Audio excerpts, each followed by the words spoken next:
Welcome to the Funeral Program Site Questions and Answers video series. Today's question is, how many pages should a funeral program be? The amount of pages within a funeral program really depends on the amount of content information you want it to contain.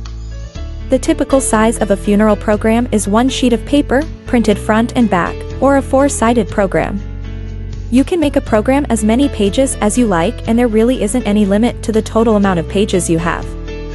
Some families want to have a funeral program to just summarize and highlight a loved one's life, and show the flow of the service or ceremony. While others may want to have the program be more of a printed memorial or keepsake that contains a larger amount of content and photos. Just keep in mind, the more pages you have in a funeral program, the more the printing costs due to the increased amount of pages. Thanks for watching.